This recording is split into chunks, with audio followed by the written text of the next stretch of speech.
agar bisa bersiap-siap.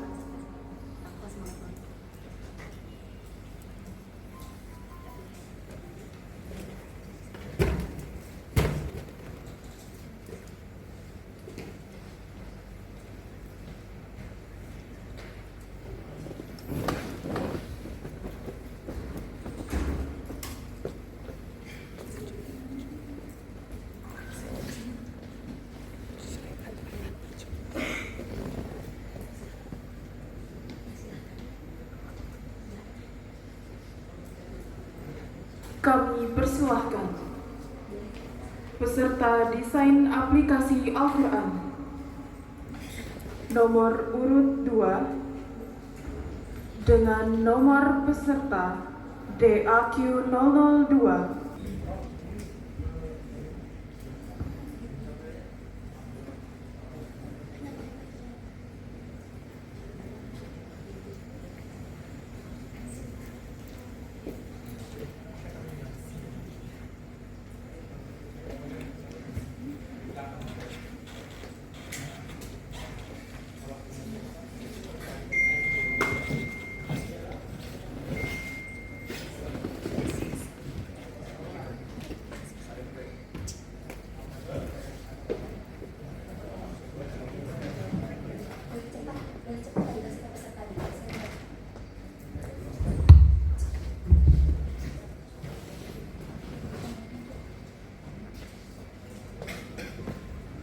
Assalamualaikum warahmatullahi wabarakatuh. Waalaikumsalam warahmatullahi wabarakatuh. Yang kami hormati Dewan Hakim dan para hadirin sekalian, perkenalkan dari tim kami, saya Muhammad Noval Haidar Rizky bersama dengan rekan saya Raihan Diandika. Kami hadir di sini bukan sekedar membawa aplikasi, namun kami di sini membawa gagasan dakwah digital, bagaimana teknologi bisa menumbuhkan sikap Qurani bagi generasi muda di Indonesia. Pernahkah kita bertanya atau merenungi berapa lama kita menggunakan smartphone? Atau berapa jam dalam sehari kita menggunakan smartphone?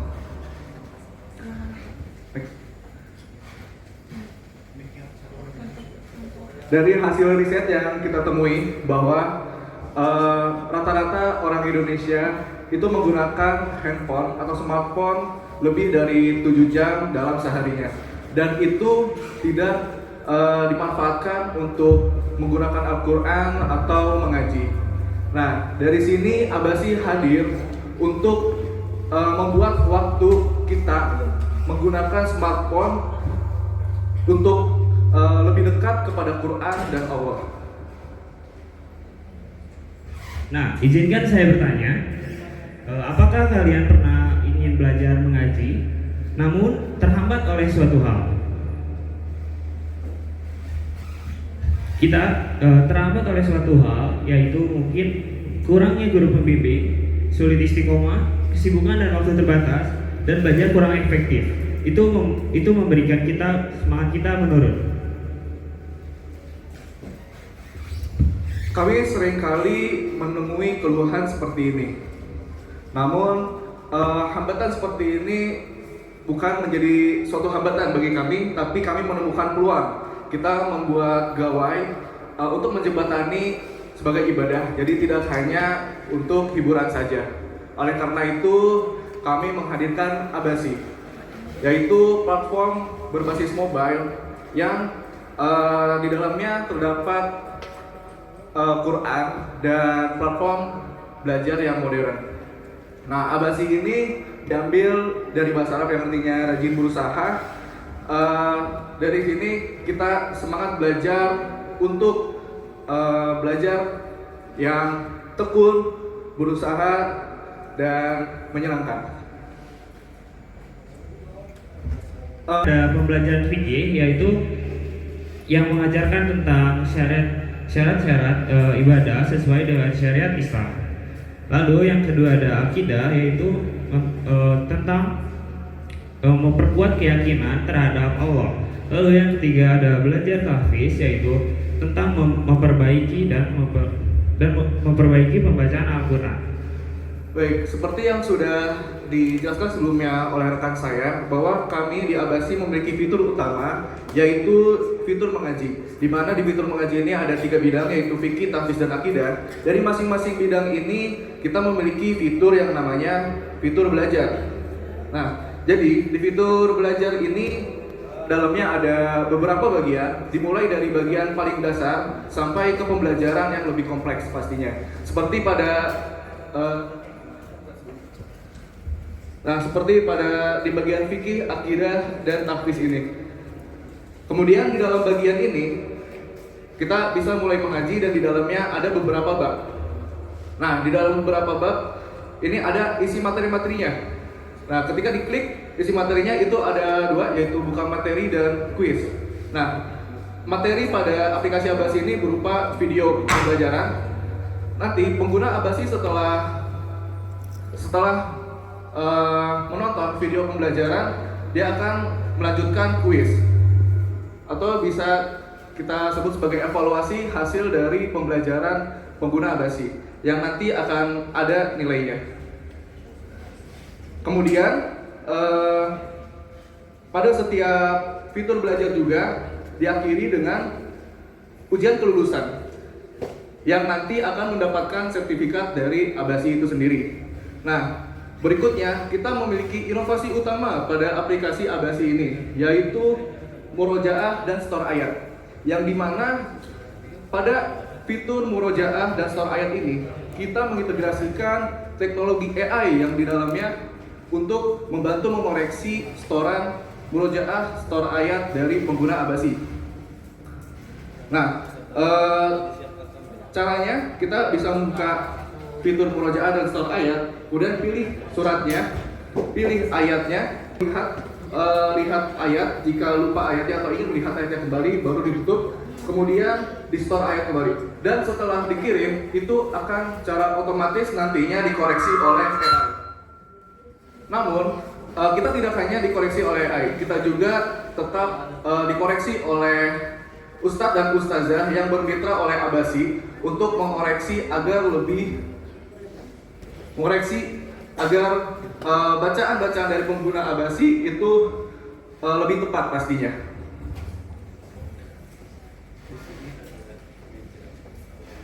Lalu di aplikasi Abasi juga ada beberapa fitur pendukung lainnya. Yang pertama adalah Mushaf Digital. Nah, di Mushaf Digital ini juga kita memiliki fitur untuk kita lompat ke pembacaan Al-Quran terakhir.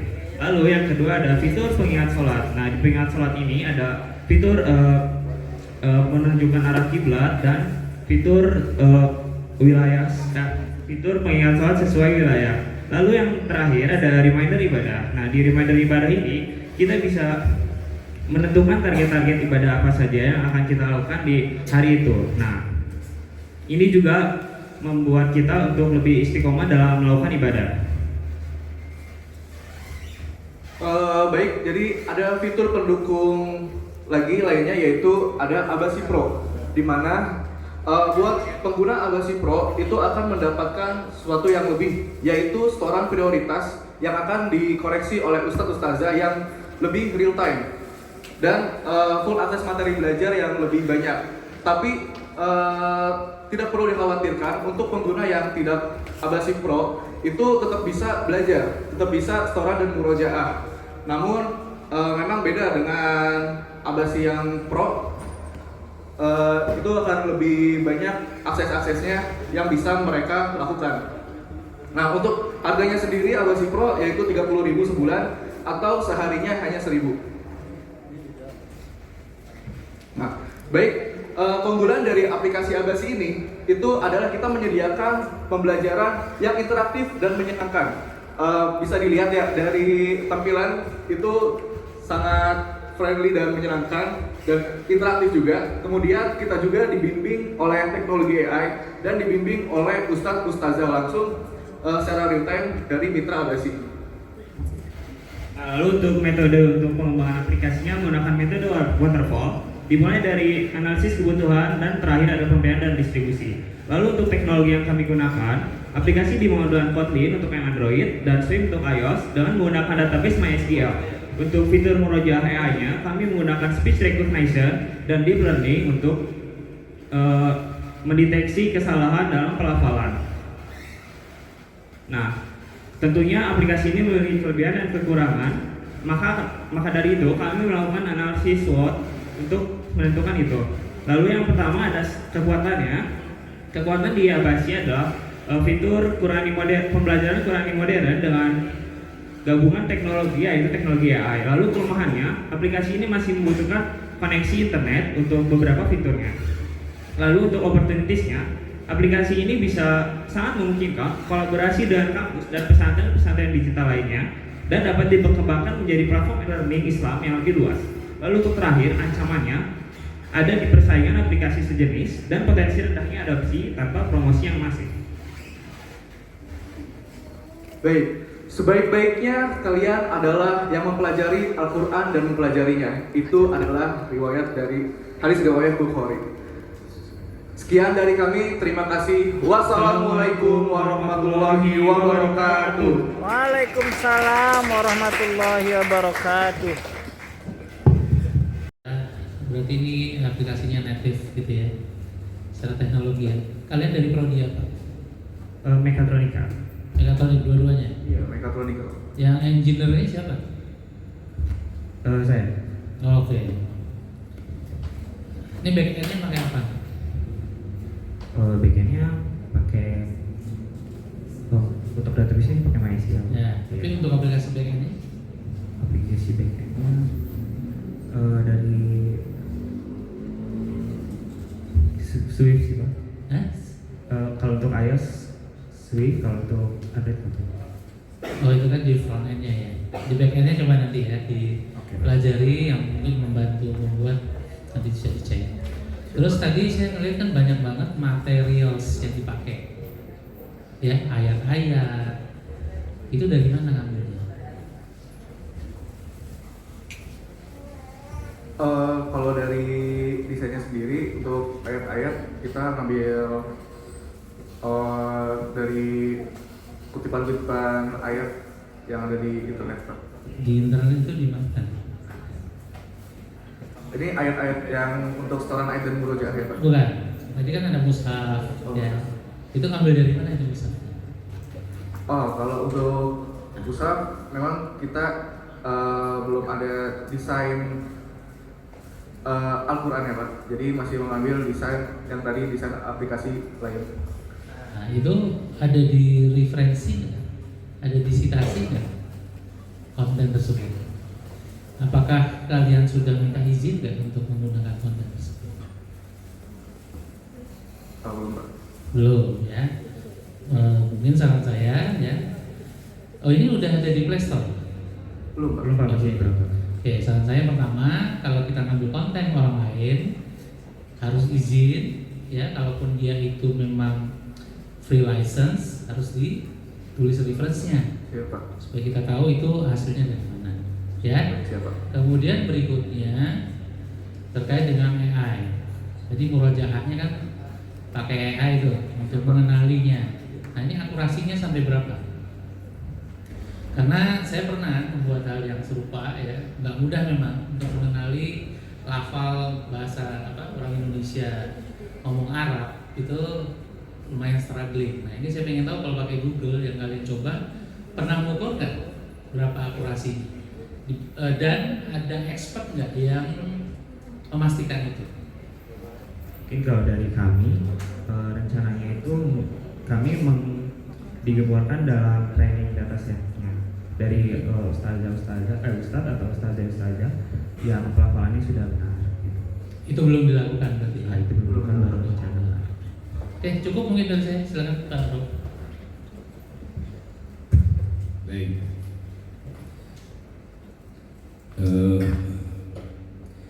Ini aplikasinya masih desain atau sudah ada prototipe? Masih desain dan prototipe di Figma saja, Pak. Oh, masih di Figma. Iya. Jadi kita belum bisa melihat prosesnya ya. Belum, Pak. Masih dalam Figma. Oke. aplikasi-aplikasi sejenis ini kan di pasaran sudah banyak sekali. Betul. Kira-kira fitur apa yang menjadi pembeda dengan aplikasi sejenis di pasaran? Kalau kita riset dari beberapa aplikasi lainnya, aplikasi Abasi ini sudah terintegrasi dengan AI. Selain dengan terintegrasi dengan koreksi AI, kita juga mempunyai Ustadz Mitra Abasi sebagai mengoreksi bacaan-bacaan pengguna Abasi. Jadi fitur utama di Abasi ini sebenarnya ada di fitur mungkin ini, Pak. lebih spesifik. Benchmarking aplikasi apa yang digunakan? Oh, Muslim Pro. Muslim Pro yang spesifik. Bihafiz. Seingat saya namanya di Hafiz, Pak. Anda tahu Qoro'a? Tahu ngaji AI? Belum, Pak. Belum. Jadi misalnya kalau lihat dari Qoro'a saja, apa yang Anda presentasikan semuanya sudah ada di situ. Jadi makanya saya tanya, fitur apa pembeda dengan aplikasi sejenis yang sudah berada di pasaran? Jadi kita tidak hanya ada fitur mengaji aja, Pak, tapi kita juga punya fitur reminder ibadah. Jadi dalam satu aplikasi itu ada beberapa banyak fitur. Jadi kita ada reminder ibadah, ada waktu-waktu sholat, dan di dalam itu ada kiblat, arah kiblat, dan ada fitur Al-Quran juga untuk membaca Al-Quran. Kemudian ada fitur yang tadi, fitur utama kita adalah mengaji yang isinya ada materi-materi pembelajaran dan kuis, serta ada bagian dari mujaah dan setor ayat. Oke. Misalnya fitur-fitur tentang kajian keagamaan tadi ya, ada akidah dan lain-lain. Ya, Pak. Itu digenerate oleh AI juga? Enggak, Pak. Ada Konten yang menyusun. Ada konten yang menyusun. Standar redaksionalnya seperti apa? Untuk kurikulum dasarnya kita menggunakan kurikulum yang luas dipakai di Indonesia, Pak. Kemudian untuk yang lebih perdalamnya itu nanti sesuai dari pembina atau ustadz-ustazah yang bermitra pada Abasi untuk menentukan materi-materinya atau Oke. kurikulumnya. Terima kasih. Mungkin bisa dilanjutkan Pak Ahmad. Terima kasih, Pak. Terima kasih. Selamat sukses tim sudah sampai di tahap ini. Ya, terima kasih, Pak. Gimana teman-teman mengembangkan aplikasinya? Kenapa milih pakai metode waterfall yang dipakai? Apa alasannya? Karena banyak metode pendekatan yang lain. Kalau untuk pakai metode waterfall mungkin lebih gampang dari perencanaannya. Jadi kita mulai dari perencanaan, lalu kita akan melanjutkan, kita dari perencanaan disesuaikan timelinenya, lalu jika sudah baru dilanjut gitu, Pak. Jadi kalau memang ada kegagalan di tengah itu tidak bisa diganggu gugat. Jadi kita fokus berpacu di timeline itu, Pak. Oke, aplikasi ini untuk pengguna umum atau teman-teman pakai untuk pembelajaran? Untuk umum ada di Play Store, Pak. Tapi kita berencana untuk kerjasama dengan kampus-kampus atau madrasah-madrasah kecil. Oke, sekarang sudah sampai tahap apa pengembangan aplikasinya? Kalau sekarang masih untuk desain aplikasi dan Desain. ide aja sih, Pak. Oke, dari pengembangan aplikasi itu, bagaimana teman-teman bisa membentuk karakter Qur'ani pada generasi sekarang? Apa fitur andalannya? Itu kita lihat dari fitur pengaji, Pak. Di dalam itu kan ada fitur fikih, akidah, dan tahfiz. Kebetulan kenapa saya ambil 3 bidang itu? Karena saya pernah mengajar adik-adik di madrasah. Itu dari kegiatan mengajinya bidang-bidangnya seperti itu, Pak. Fikih, akidah, dan tahfiz. Dan di dalam tahfiznya juga ada murojaah serta setor ayat. Dan dari fitur mengaji ini sesuai dengan TWMN ya, itu Menuju Indonesia Generasi Emas 2045. ya, Pak. Jadi kita harapkan